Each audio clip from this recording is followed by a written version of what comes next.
بادشاہ کے محل میں صفائی کرتے جب ایک بھنگی کی نظر ملکہ پر پڑی تو وہ پہلی نظر میں اس پر فدا ہو گیا، لیکن اپنی حیثیت اور ملکہ کی حیثیت میں فرق دیکھتا تو سر جھکائے وہاں سے چلا گیا۔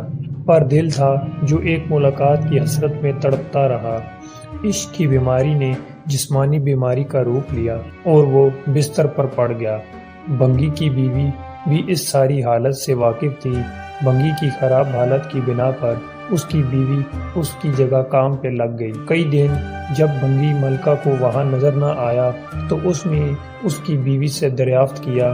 بھنگی کی بیوی یہ سوچ کر گھبرا گئی کہ ملکہ کو اصل بات بتا دی تو نہ جانے کیا حال ہو ہمارا، لیکن ملکہ نے اس کی گھبراہٹ جانچ کر اسے اعتماد میں لیا اور حقیقت پوچھی۔ بھنگی کی بیوی نے وہ ساری صورتحال ملکہ کے گوش گزار کر دی۔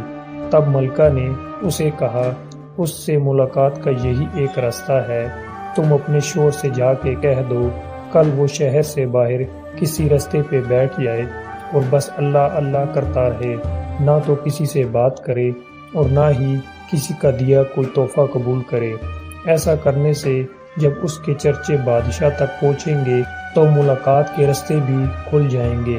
ملکہ کا پیغام سنتے ہی بھنگی کی جان میں جان آئی اور وہ گدھاؤں کا بیس بدل کے ایک رستے پہ جا کے بیٹھ گیا اور اللہ اللہ کا ورد شروع کر دیا۔ آنے جانے والے اس سے متاثر ہوتے اور نذرانے ساتھ لاتے، لیکن وہ نہ سر اٹھا کر کسی کو دیکھتا نہ ہی کسی چیز کو ہاتھ لگاتا۔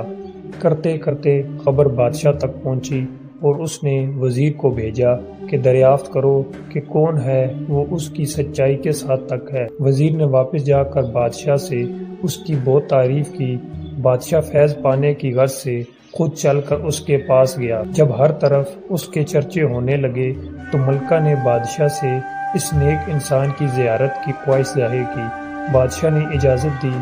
اسی اثناء میں جب بھنگی کو اس بات کا احساس ہوا کہ اب تک وہ دل سے نہیں صرف ایک بنیادی مقصد کے لیے اللہ پاک کے نام کو تسبیح کر رہا تھا، وہ جھوٹا ہے لیکن پھر بھی اللہ کی رحمت اس پر اس قدر ہے کہ لوگ اس کے سامنے جھک رہے ہیں، کیا بادشاہ اور کیا عام آدمی سب ہی اسے عزت دے رہے ہیں۔ یہ کرامات تو صرف زبان سے وہ پاک نام لینے کے ہیں، اگر سچے دل سے اس نام کی تسبیح کی جائے تو اور کتنی رحمتوں کا نزول اس پہ ہوگا۔ جب ملکہ اس کے پاس پہنچی تو اس نے سر اٹھا کے اس کی طرف نہ دیکھا اور وہ مطمئن ہوئی کہ کوئی آج اس کی وجہ سے اللہ کے قریب ہو گیا ہے۔ وہ روتی ہوئی واپس اپنے محل چلی گئی۔ بے شک اس پاک ذات کا ذکر اپنے آپ میں ایک رحمت ہے۔